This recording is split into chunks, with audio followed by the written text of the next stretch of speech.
आजकल हम जिस तरह से डर को महसूस करते हैं वो पूरी तरह से बदल गया है।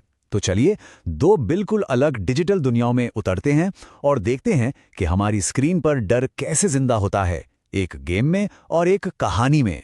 तो सवाल यही उठता है कि आखिर स्क्रीन पर भूत ढूंढने में इतना मजा क्यों आता है, चाहे वो गेम हो या फिर कोई कहानी।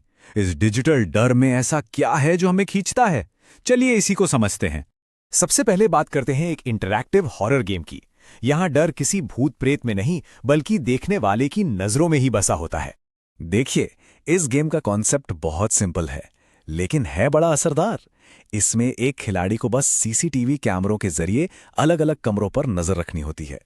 काम यह नहीं है कि भूत को ढूंढो, बल्कि उन छोटे छोटे बदलावों को पकड़ना है जो इशारा करते हैं कि कुछ गड़बड़ है। यहां डर पैदा करने का तरीका ही बहुत चालाकी भरा है।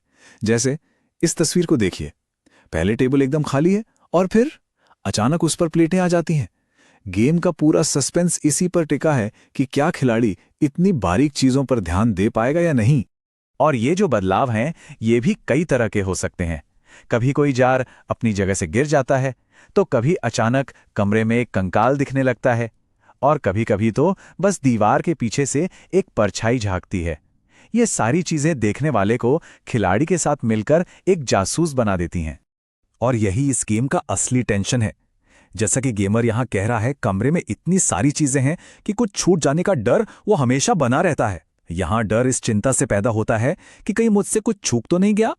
तो सबसे जरूरी बात यह है कि इस तरह के फॉर्मेट में देखने वाला भी एक एक्टिव पार्टिसिपेंट होता है।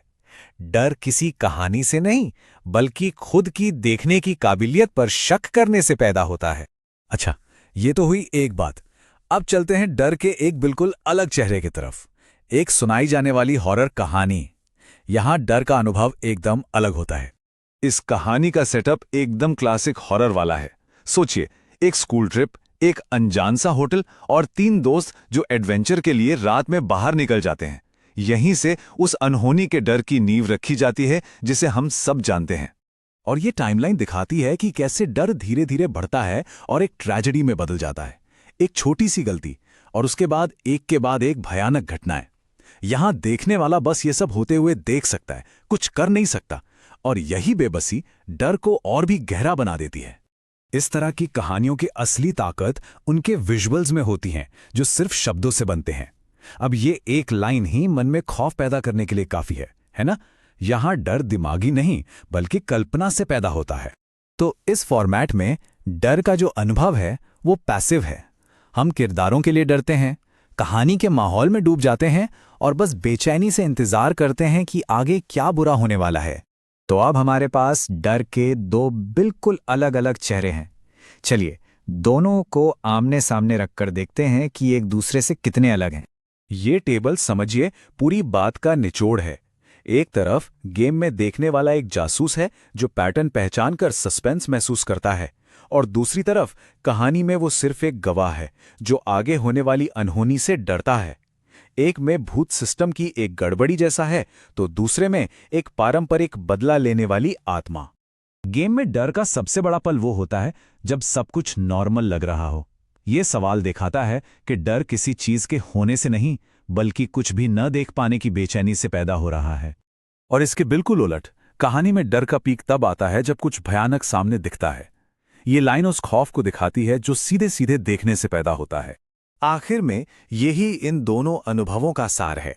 एक डर बौद्धिक है, एक पहेली की तरह जिसे सुलझाना है, और दूसरा डर भावनात्मक है, किसी बुरे सपने की तरह जिसे बस महसूस किया जा सकता है। तो सवाल ये है कि आखिर हम डर के इन नए नए रूपों की तरफ क्यों खींचे चले जाते हैं? इसका हमारे लिए क्या मतलब है? असल में देखें तो कहानी सुनाने का तरीका ही तो बदला है। शायद ये नए फॉर्मेट्स दिखाते हैं कि हम एक ही समय में डर पर काबू भी पाना चाहते हैं और उसके आगे झुक भी जाना चाहते हैं।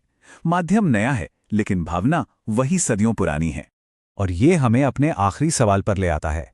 जब हम स्क्रीन को घूर रहे होते हैं तो क्या हम सच में उस भूत से डरते हैं जो हमें दिख रहा है, या फिर उस अनिश्चितता से जो वो हमारे अंदर पैदा करता है?